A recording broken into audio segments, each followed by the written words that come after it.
So guys, what we're going to do tonight is you're going to watch a video. Basically, the video would be notes that you're normally taking class, and that's your homework portion.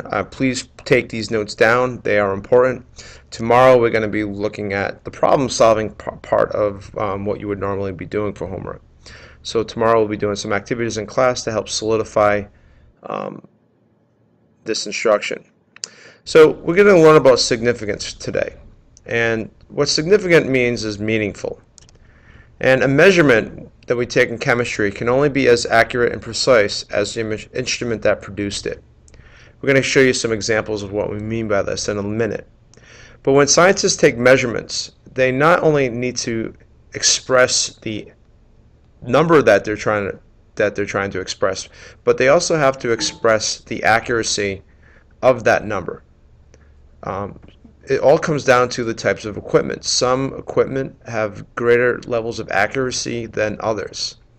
And scientists using very accurate equipment need to show that that number is more accurate than a number from a piece of equipment that's just not as accurate. So we express this accuracy by looking at the number of significant figures a number contains. Now we have a big yellow object, and we want to know how big is it. Now, if we have a rather imprecise scale and we measure this object, we have to assume or guess that we have a reading of 5 or 6, somewhere in that range. So using this ruler, if you said that measured 5 or if you said it measured 6, either one of those would be correct.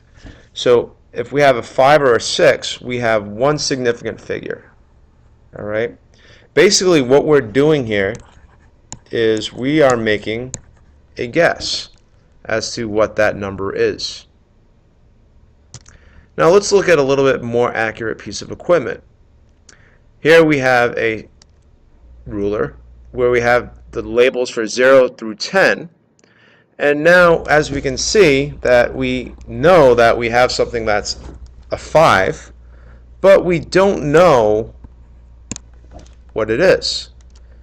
So if we said we had a reading of 5.2 or 5.3, either one of those would be correct. For this ruler, we have two significant figures. One number we're sure of and one number which we're guessing at. Let's look at an even more accurate piece of equipment. Here we know that we have a 5. We know that we have a 3. But we're not sure about the thousands place. So we need to take a guess. And we're going to guess 6, or we could guess 7. So for this ruler, we'd have 3 significant figures. 2 numbers we're sure of, and 1 number which we're guessing. So when we take measurements in sig figs, you're allowed to record the significant figures. So these are going to be all the numbers that are represented by the marks on the ruler or cylinder or beaker, and then we're always going to take one guess number. All right, so all the numbers we're sure of and one estimated number. So we call that estimated number, we call that our guess. So all the numbers we're sure of and one guess when you're taking measurements in the lab. So let's try it with a couple of thermometers.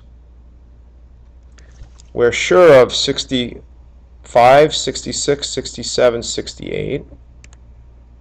But what we're not sure of is the next number.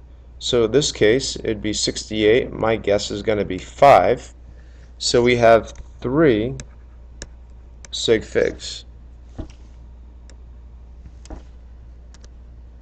68.4. The guess numbers are different. That's fine because it's still our guess number. But for this ruler, we'd have 3 sig figs.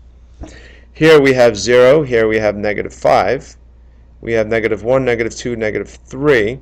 So here we're sure of the -2, and our guess is somewhere in there. So I'm going to say 0.8, -2.8. So this is going to be 2 sig figs.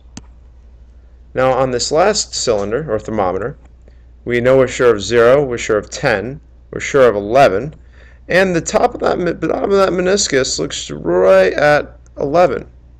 However, 11 is a number that we're sure of. So for this one, I'm thinking it's right at 11, so my guess number is going to be a 0. And for this thermometer, I have 3 sig figs. So this 11, that 0, is our guess. If we look at graduated cylinders, once again, we have 50, 51, 52, 53, 54, 55, 56. The reading's right at, the meniscus is right at the line, so my guess number here is going to be 0. For here, I'm sure of 4. Here's 3, so this is 4.1, 4.2, 4.3. So I know I have 4.3. My guess is going to be 5. So I have 3 sig figs here as well. For this next one,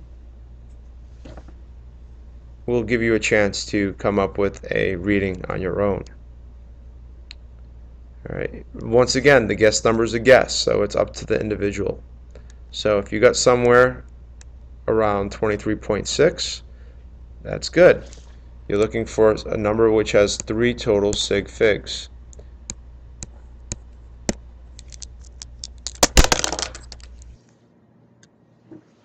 So, what are the rules of significant figures? Because every number basically represents significant figures. The first rule is all digits from 1 to 9 are significant. So a number like 23.55 has 4 sig figs. Now, zeros which are captured are significant. So that 0 there is significant because it's caught between 2 ones. So 3003, these zeros are significant because they're captured between the 3's. This number right here would have 4 sig figs. Zeros at the end of a number are only significant if the number contains a decimal point. So here we have 1 million, but we have a decimal point there. That decimal point says that each one of these numbers, or these zeros, is significant. This 1000 has only 1 sig fig because there's no decimal point. On the same token, these zeros here would be significant because we're looking at the decimal point. They're trailing, and there's a decimal point. However, these numbers here are not significant because they are placeholders. But once again, with this example, if you put a 0 at the end of here, that number 0 would be significant.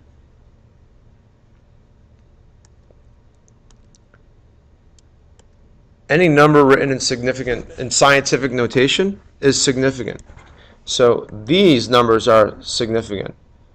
Anything over here is not. So whatever numbers are written in front of the multiplication sign is significant. And any number which is a constant, all right? So when we do dimensional analysis, any standards,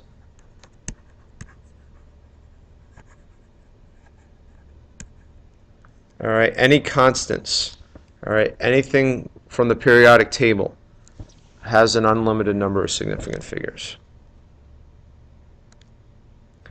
So I want you to take these numbers down. I want you to go through the rules, assign or count the number of sig figs in each example. We'll go over those examples tomorrow, and we will do an activity in class. Have a good night.